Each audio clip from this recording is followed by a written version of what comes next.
Good afternoon and welcome. Thank you all for joining us for live Q&A with Los Alamos National Laboratory. This session is a complement to the bite-sized lunchtime talk you've already watched. I am honored to introduce Sara Del Valle, Ph.D. from Los Alamos National Laboratory. Sara Yemima Del Valle is a senior scientist and mathematical epidemiologist at Los Alamos National Laboratory, LANL. At the LANL, Del Valle leads the fusion team, where she combines internet data with satellite imagery to forecast disease outbreaks. During the COVID-19 pandemic, Del Valle created a computational model that could predict the spread of COVID-19 around the United States. It's my honor to moderate this session. I am not alone, though. There are lots of folks in the audience who will be raising their hands and asking questions, and I'm excited to get you all involved as well. I will kick off with just a few questions. And then we'll turn it over to you. I'll probably give you all about a 2-question head start before I do that. It's an honor to spend this time with Sara, a mentor of mine. It takes a village, y'all, to do this. Let's jump in with some questions. So can you talk to us a little bit about your experience working with policymakers during the pandemic? It was great. I think that having a seat at the table when there was so much at stake was fantastic, and the role that science played during the pandemic, I think, was transformational. We've had many pandemics and epidemics throughout the years, and science and scientists haven't always been incorporated into decision making, and this is something that has been changing over the years, and especially during the pandemic. I think I saw the fruits of some folks who have been kind of trying to inject science in decision making.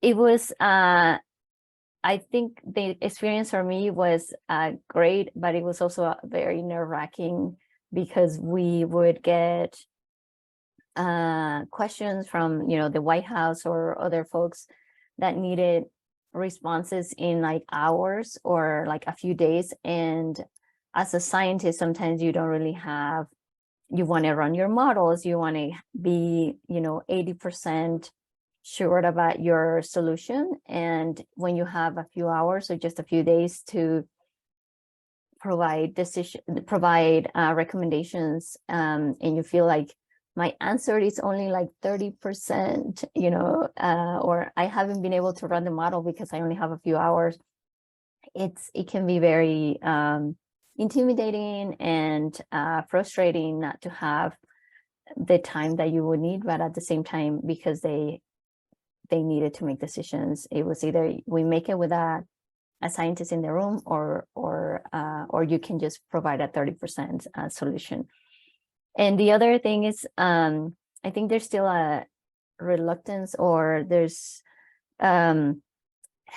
hesitation to incorporate uncertainty in the answer. So policymakers want like one solution, they want, just one thing, and you're like, well, it's between this range and this is our uncertainty. And so communicating uncertainty was a little bit challenging because most of them just want, should I close the schools? Yes or no? Do I vaccinate X% or no? And you're like, well, there's so many factors, and so you can't just have like a simple solution. There's all these like assumptions, and if this is the case, then you can do this, but if this is the other case, and so it's always kind of complicated. I think that there's never a simple answer, and so communicating that with two decision makers who don't really have a science background was also sometimes challenging. So there's a lot of what you do that involves translation to like lay audiences. That's incredible. Yeah. Can you talk a little bit about why you chose a national lab instead of academia? What was your path to getting here? So I don't know that I ever thought about working at a national lab. I didn't even know the type of work that I do as a mathematical epidemiologist was something that I would be doing at LANL. And the way it worked for me, and I think I was talking to the folks before this before I came into the larger room was that I went to an RU program when I was in undergrad, and that pivoted and basically positioned me for what I am doing right now. It was a summer program on mathematical epidemiology. And before that, I always thought I would be a math professor because I thought that's what mathematicians did. And, you know, I never met or saw anyone doing mathematics that was something else than a math professor. And so during the summer program, I found the intersection of math and epidemiology and how you can use math to study infectious diseases.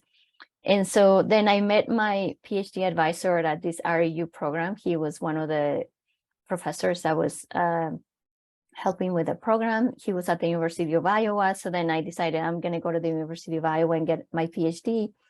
And I thought, you know, I'm still going to be a math professor, but I'm just going to do a PhD and then we'll go into academia because that's what I thought mathematicians did. But when I was at the University of Iowa, the director of the RU program, Carlos Castillo Chavez, he was given a one-year position here at Los Alamos, a sabbatical, and he invited me to come to Los Alamos. And I was supposed to be here just for a year and then, you know, go back and finish my PhD and then continue with my career. But then I never left. I really found a community that was doing the work that I wanted to do.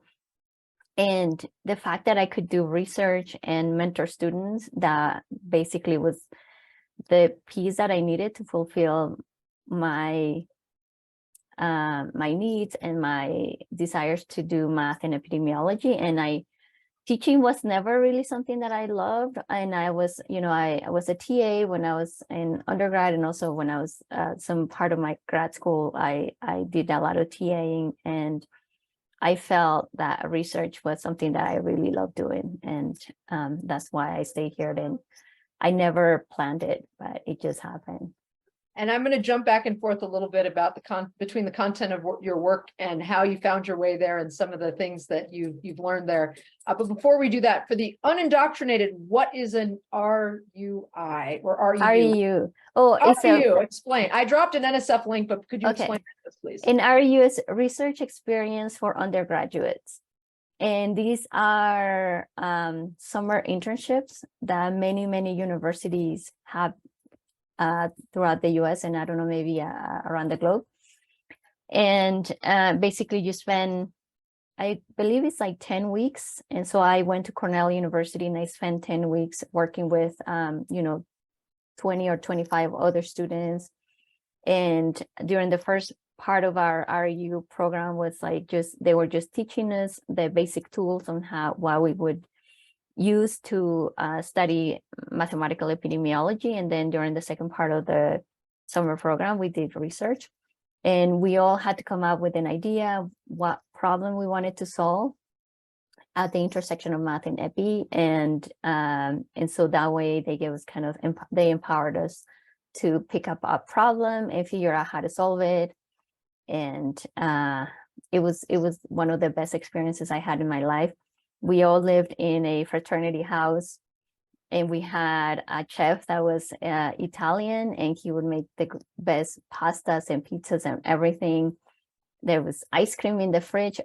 So we were working, you know, 24/7 on our research. I remember I was only sleeping for like 4 hours during the summer program because we had so much work and we wanted to finish. And so we work on teams, and yeah, that was the beginning of my my career.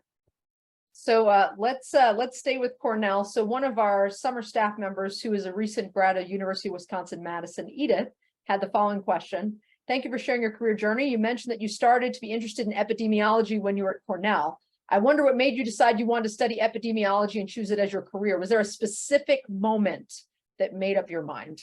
And I'll just say Cornell is the second best university in Western New York, just to be clear. University of Buffalo. Go ahead. Well, I mean, they showed us all the work that has happened in this area, and So I mentioned that my PhD advisor was one of the main professors helping with the REU program. And he talked about how he worked with the CDC back in the day, developing an age structure model that actually was the foundation for how childhood vaccinations are delivered in the US. And I don't know if it's also around the globe. I don't know if they use the same approach. But basically, we were exposed to a lot of examples on how mathematics and epidemiology have intersected and how they have transformed and changed and helped our lives. And for me to think about, how we all were vaccinated as children and how, vaccinations have transformed our lives. And that's why, childhood deaths have decreased because of vaccinations. And so that was one of the things that it really kind of like captured my interest in, like, wow, you can not just do this work, but you can actually have such an impact in society. And I think as my parents are pastors, and so I've always found that giving back is something that is at the core of my being. And so now to find, I love math, and then also like the fact that I was going to do epidemiology to help society, I felt like that was just the perfect thing for me, and that's why I decided to pursue math epi. So let's jump back to talking about the pandemic.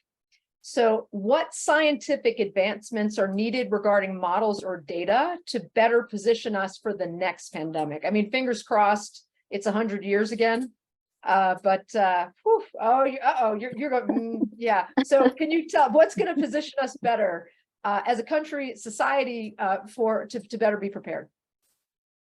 So one of the things we've been trying to push, and I mean the scientific community, is disease forecasting. And all of us are familiar with weather forecasting. And basically, you want to know how the weather is going to be tomorrow so you can be prepared. And, if there's a snowstorm or there's a heat wave, you want to know ahead of time so that you can prepare for what's coming. And so in the same spirit as weather forecasting, we feel that infectious disease forecasting can be critical in reducing the impacts of spread and also helping communities do what is needed in order to reduce the impacts in their communities. So we need more data on behavior. The difference between weather forecasting and infectious diseases is the human component. So weather is all about physics. If you understand physics and the atmosphere and everything, you can predict the weather. But for infectious diseases, you also need to know humans, how humans are going to react. So we need to have kind of some sort of a surveillance system or a reporting system, just the way we collect data on how many infections, how many hospitalizations and everything. We need to better understand human behavior.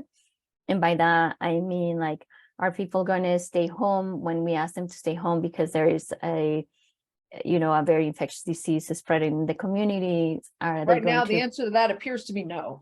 They will not stay home. Yeah, are they going to get vaccinated? Are they going to be, able to are willing to wear a face mask, etc., or wear mosquito repellent if you're talking about mosquito diseases, which are, if we think about climate change and what is doing to the globe, I think vector-borne diseases and mosquito diseases are something that will continue to spread, and I feel like they have the potential also to create the next pandemic, like dengue, Zika, chikungunya, and many other mosquito borne diseases. So we need to understand that people are going to be wearing, long sleeves and mosquito repellent and all these things that can reduce their probability of infection. So we need more data on human behavior, I think, and also just, human behavior is a critical component, but we also need data on the vectors that are also spreading diseases, such as mosquitoes. It's very hard to obviously track mosquitoes, or mosquitoes don't tweet, and so we don't really know what's going on with them. So having an understanding about how the environment is evolving, what kind of diseases are spreading in a lot of these animals that are interacting with humans is important. And just better surveillance systems around the globe. We have surveillance, decent and very good surveillance systems in Western countries, but when it comes to infectious diseases, there's no borders. So understanding what's spreading in other parts of the world, it's going to be important and critical for mitigating the next pandemic. And then in terms of modeling, our computational resources are limited, I guess, in terms of I was talking about the models. We don't just need to run the models, but we also need to understand them. And so once you get all the results, someone and scientists need to go through the results and see if they make sense. And it's not just an AI who's going to go through everything and make sense of it. You always need the human in the loop in understanding how those results can impact different policies and impact different communities, and understanding the heterogeneity, that one size doesn't fit all, is very critical for the next pandemic. And one of the current limitations with our models is that we don't incorporate a lot of heterogeneity. We saw many different populations that were impacted very disproportionately. And so trying to have models that are complex enough to capture these heterogeneities, but at the same time interpretable so that we can provide that information to decision makers is important. So there's still a lot of work that needs to be done. I appreciate you touching on that interplay between the quantitative and the qualitative, and how, both of those are needed in order to build things that work better in the future. So we're going to go to another question on models, then we'll turn to Wikipedia, and we'll open it up to the audience. So those people who are signed up to ask questions, please start getting your hands up. Makes me nervous to see no hands. Do it for me. Just do it for me. Hands up, please. Even if it takes a while, hands up. All right. First question is coming from Erica Gatto, who is one of our alums who is from Brazil. I know there's two people in the room besides from Brazil, which is great. So she mentioned, you mentioned two models to simulate the spread of diseases, one using differential equations in the EPICAS computational simulation model. You also mentioned that the second one is more sophisticated. So she is curious, when do you use one model instead of the other? It's all about the questions. If the question is simpler and they just say, how many people might need to get vaccinated, we only have this amount of money or these limited resources, and so we just need a very simplistic kind of answer. And so if the question is simpler, you can use a differential equation model, because then you're just trying to provide an insight. If the question is more complicated and it needs special resolution, they say, which school districts we need to close in the state of New Mexico, for example. You need the EPICAS model, because then you have the special information and the demographics and everything. You have all the school districts, and then you can assess which school district you would need to close in the state of New Mexico, for example, in order to reduce the spread of disease.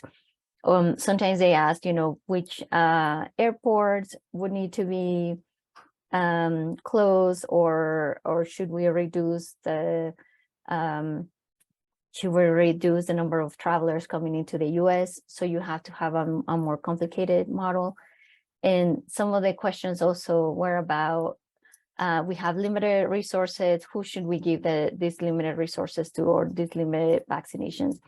So then you need something more sophisticated to answer those questions, because then you're dealing with limited information, with limited resources, and you want to really optimize how you can distribute those resources. So depending on the question, we can, and also our computation models take a lot longer to run than the ODE models. You can have an answer in, a few minutes, but they're not very detailed. But if you have more time, then you can use the more complicated model, and then that can give you a little bit more information about the types of questions that they're asking.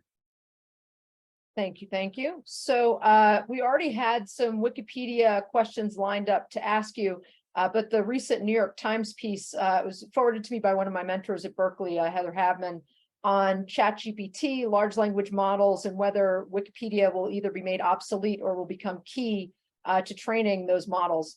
Those large language models in ChatGPT. So that's sort of motivating some questions on your work. So from Erica again, Brazil, for the forecast using Wikipedia together with the available data on the dengue study, I would imagine that you have to have a large interdisciplinary team. Is this the case? How do you and your team come up with these innovative ideas, and what's needed in the future on your teams versus what you already have? Yeah, very interdisciplinary teams. We have mathematicians, statisticians, epidemiologists, public health, remote sensing, folks that work on environmental sciences, evolutionary biology, computational biology. It's very, very different expertise. And the way it works for us is, we kind of sit at the table and then we figure out what we can learn from different areas to solve these very complex problems. And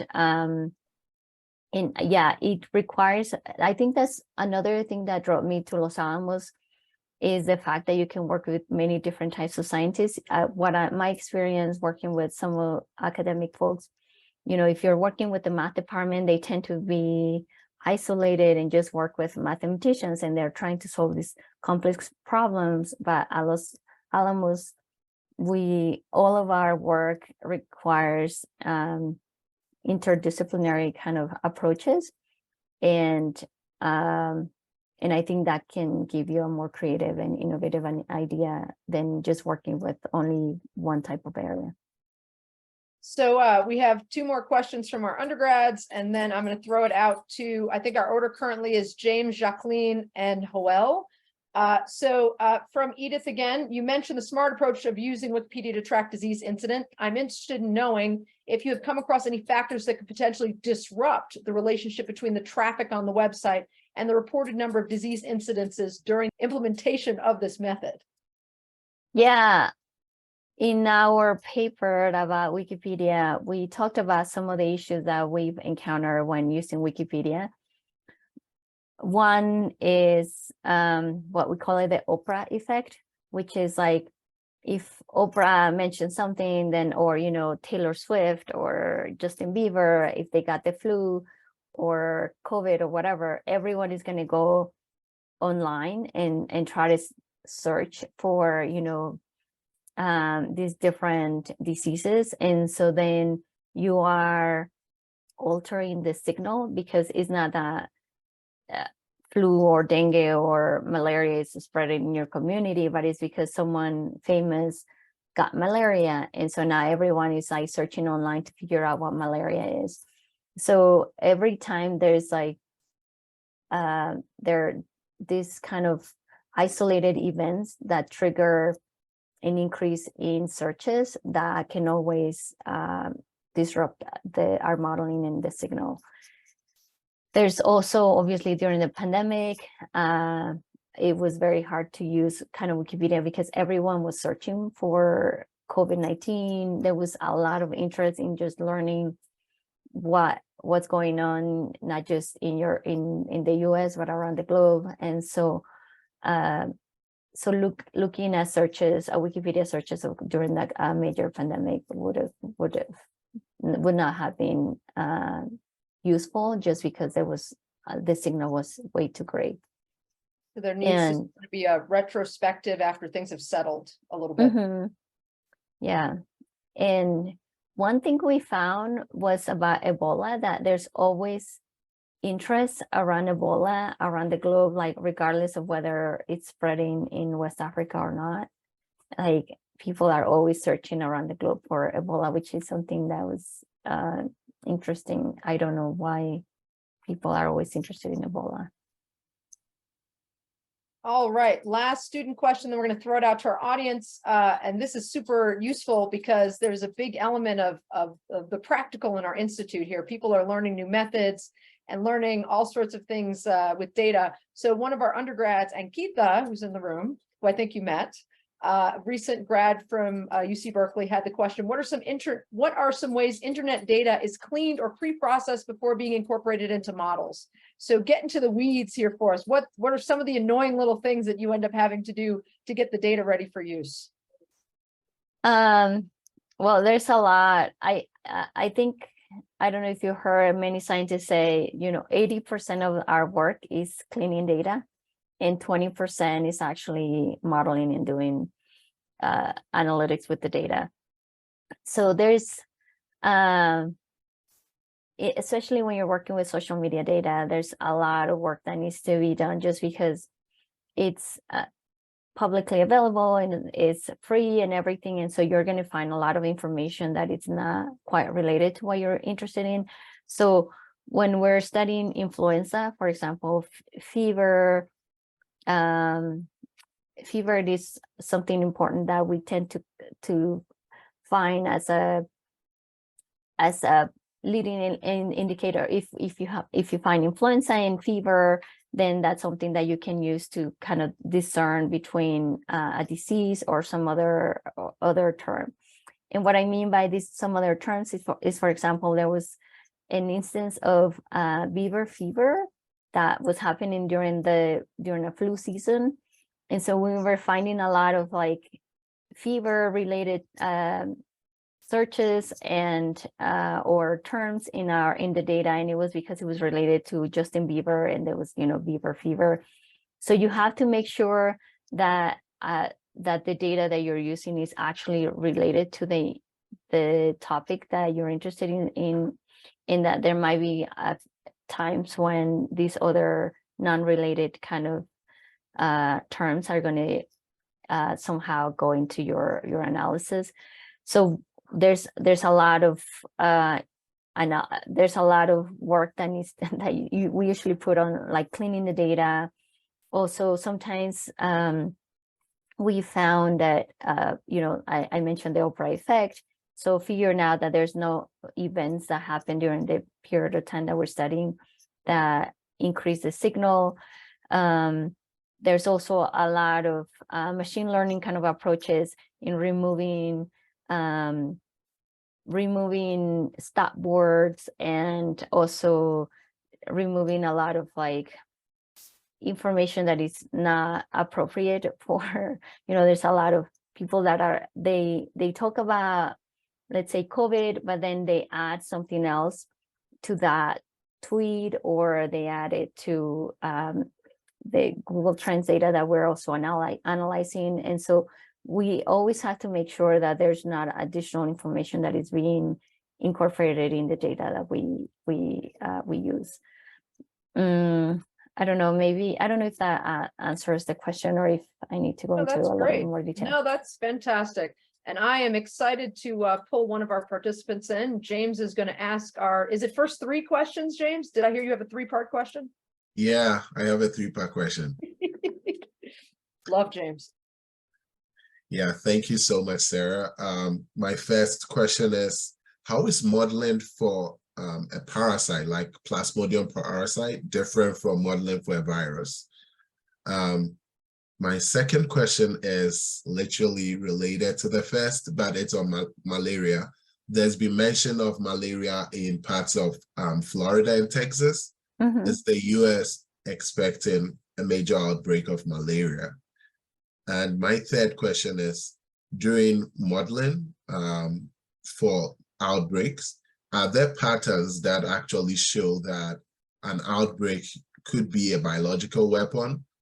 Are there indicators that through your modeling you can actually see based on the patterns that, okay, this seems to be a biological weapon? I'm asking because you have lost Alamos, so maybe you would know. So thank you. Those are my 3 questions, and I can repeat if you want me to. So I think the first one was how is modeling for parasites different than viruses? Is that correct? Yes. And so I think, is the approaches that we use are very similar. The one thing that we found that is different between parasites and viruses is sequence data and sequence approaches. One of the data streams that we've been trying to exploit recently is sequence data. And there's a lot of approaches developed for viruses, but the sequence, the approaches applied for parasites for sequencing data are very limited. And so I think that's one of so we haven't been able to use a lot of the sequence data when we're studying parasitic kind of diseases, because there's just the methods are still kind of new and limited. But other than that, I think it's very similar, especially when you're using social media or you're using clinical surveillance data or some other type of data that we use. It doesn't matter whether it's a parasite or a virus. Our approaches seem to apply for both types of diseases.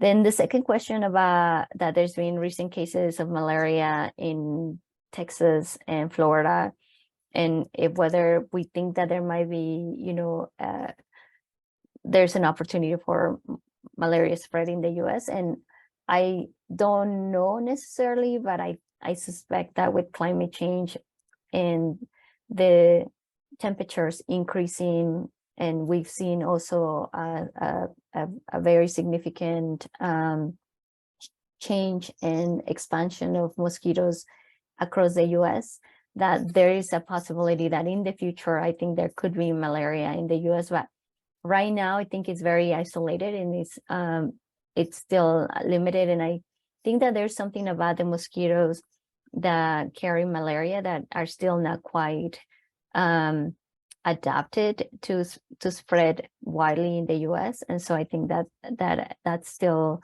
some ways to go. And then your third question about whether we can tell about if a disease is a biological weapon, I don't know. Most of the diseases that I work with are diseases that are spreading. So like I mentioned, flu, COVID, malaria, dengue, etc. And so my work doesn't really go into those areas of biological weapons. I mostly work on diseases that are already spreading in communities. So all right, we're now going to open it up to, I think Jacqueline is next, again, representing Brazil. I just love Hello. saying Hello, Sara. Nice to meet you and know about your work. I'm Jacqueline. I'm a Ph.D. in demography, and as well I work to UNFPA. I have 3 questions as well, like James. What is the role of research and production of data evidences for public policies in time of fake news and negationism? And the second one, how have you protect the ethical and common good aspects of your research in this era? And the third one is, what are your strategies for communicate for the public in general, for public that don't is academical, how you have to construct this knowledge for everyone? And just to finish the fourth one, what kind of partnership the laboratory has for us? Because, for example, Zika, Ebola are so common in Latin American countries, and you want to learn more for your good practices to bring the knowledge for here. Thank you. And can you repeat the second question?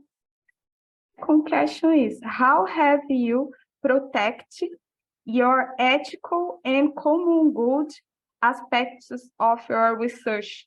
The research in your laboratory in this era of the fake news, misknowledge, and negationism discourse. Okay.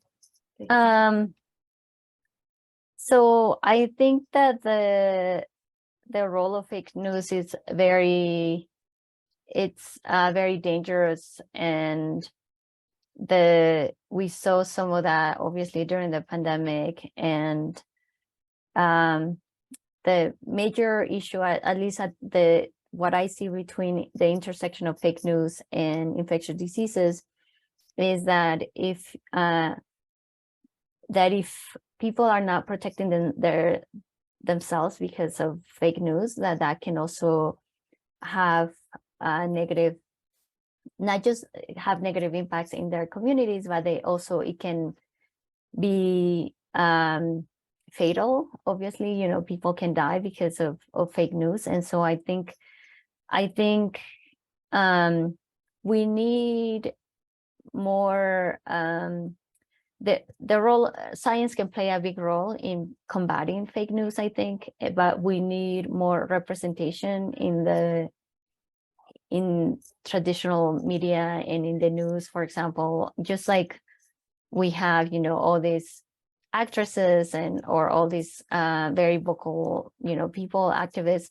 We probably need also kind of scientists that are rock stars and that they're always in the media, and so people can start trusting them, and they can hopefully help combat some of these fake news. And so it would be nice that, just like we have the Oscars for all these movie stars and everything, that there could be like similar Oscars for scientists, or maybe like, Nobel Prize, that it could be shown on like Prime TV and everything, just so that people can see how scientists are changing the world and are contributing to a lot of the problems that we're facing nowadays. And so I think your other question about strategies to communicate with the general public that are non-academics or they're non-scientists, so I think that we need to work closer with social scientists and figuring out how to best communicate it, because I think during the COVID-19 pandemic, there were so many different voices, and so it was hard for people to hear, the more experienced scientists, and so I talked about some of the challenges that we've had about communicating uncertainty, and so we need to figure out how to do it in the way the weather forecasting community has been successfully in doing. They say 40% chance of rain. And so maybe we can use very similar language to communicate with the public. But we're just starting, the epi community just starting to kind of navigate how we can forecast infectious diseases. And so hopefully we can use some of those strategies to communicate with the general public. And partnerships with other countries, to combat Zika, chikungunya, dengue. I mentioned that I've been working with Fiocruz in Brazil now for several years, and we are trying to share knowledge and resources so that they can also hopefully forecast these mosquito-borne diseases in their countries, just like we're forecasting diseases here in the US. So we have a lot of hands up, and I want to make sure we fit them all in. Joel, is it postdoc, or do we already have our PhD, Joel, am I correct? Postdoc, yes. Woo! Okay, Joel, go ahead. Hi, thank you for sharing your knowledge and experiences with us. Earlier you said policymakers want these easy answers, especially if they're not trained in scientific methods. And then a little bit later, you also mentioned the need to model heterogeneity better. So I'm wondering what strategies do y'all have to nuance your analyses without then overwhelming the policymakers with the more complex story? So I think it's a very difficult question because we are still kind of trying to figure out the heterogeneity requires more complex. It's a more complex, obviously, solution, because you're going to say, you're going to need to do this in this community or in this state, and you need to do something very different in this other state. And because they want simpler answers, then giving them all these different options is going to be very complicated. But I think that the main strategy for us is to work with them right now, not during a pandemic, to start kind of teaching them or showing them what science can do and how there's no easy answers, and that this area is going to need something different than this other area, just because they're very different demographics and there's different environmental conditions, and so hopefully if we do it in a time when we're not in crisis, that they may be open to more complicated answers. But so right now we're continuing to work with them and figuring out what's the best strategy, because in a crisis, I think it's very hard to deal with that. I hope that answered your question, Joel. So we're going to pull up Mango, hoping that we'll still be able to squeeze in just a little bit about you talking about your experience as a woman of color in your career, and any advice you might have for our both domestic and international folks here about participation in the work of a national lab in the United States. All right, Mango, what's your question? Hi, I'll introduce myself again. My name is Mango and I'm at UC Berkeley doing my PhD in political science. And so my question has to do with making mistakes. One, I want to ask about making mistakes as you in the position that you're in, being a woman of color, and how you go about that, like how you genuinely feel about it and how you go about dealing with that.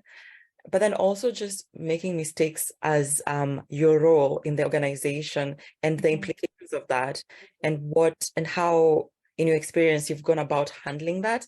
And I guess I'm asking this because I remember the way initially when there was the outbreak and some recommendations were given to the public, this is X, Y, Z, and then after a while, Dr. Fauci came back and said, actually, you don't have to do, Y and Z, but you have to keep doing X, and people were confused and it affected trust.